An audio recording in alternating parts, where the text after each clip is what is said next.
നിർത്തിയെടുക്കുകയും എല്ലാം ചെയ്യാം. കടലിന് തീരെ ആഴമില്ല, മണൽത്തിട്ടയാണ് ഫുള്ളായിട്ടും. ഇപ്പൊ നമുക്ക് നടന്നു വേണമെങ്കിലും അങ്ങോട്ട് പോകുന്ന ആൾക്കാരുണ്ട്. ഇടയ്ക്കിടയ്ക്ക് ചെറിയ ചെറിയ ഐലൻഡ്സ് ഉണ്ട്, അവിടെയൊക്കെ നടന്നു പോകുന്ന ആൾക്കാരെ ഞാൻ കണ്ടിട്ടുണ്ട് ഇതിനു മുന്നേ.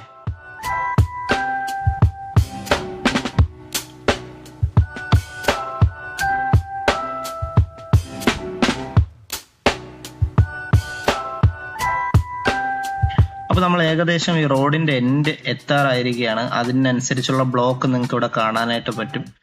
ട്രാഫിക് നല്ല രീതിയിലുണ്ട്. ടൂറിസ്റ്റുകൾ വന്നതും പിന്നെ അവരുടെ വണ്ടിയുടെ പാർക്കിങ്ങും എല്ലാമാണ് ഇവിടെ. ഇവിടെ ഒരു ഓട്ടോ സ്റ്റാൻഡ് ഉണ്ട്. അതുപോലെ തന്നെ ബസ്, ഇവിടം വരെ ബസ്സും വരുന്നുണ്ട്, ഗവൺമെന്റ് ബസ് വരുന്നുണ്ട്. ഏതോ സ്കൂളിലെ ട്രിപ്പും കാര്യങ്ങളൊക്കെ നടക്കുകയാണ്. നമ്മൾ ഇതിന്റെ ഇടയിൽ കൂടെ നമ്മുടെ ബൈക്ക് അങ്ങ് അറ്റം വരെ കൊണ്ടുപോകാൻ പറ്റുമോ എന്നുള്ള കാര്യം ഞങ്ങൾ നോക്കുകയാണ്.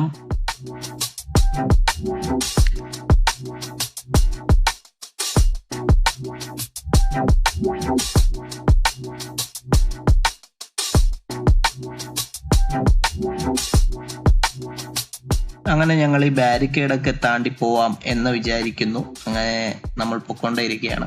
നമ്മുടെ ഉദ്ദേശം അങ്ങറ്റം ലാസ്റ്റ് വരെ പോയി അവിടെ വണ്ടി പാർക്ക് ചെയ്യണം എന്നുള്ളതാണ്. അപ്പൊ അതെന്ന് പറയുന്നത് നമ്മുടെ ഈ ലാസ്റ്റ് റോഡല്ലേ, അപ്പൊ റോഡിന്റെ ഏറ്റവും ലാസ്റ്റ് നമുക്ക് പോയി അവിടെ നിൽക്കണം എന്നൊക്കെ ഉള്ള ഒരു ആഗ്രഹം. അപ്പൊ അത് മുന്നേയും ഒരുപാട്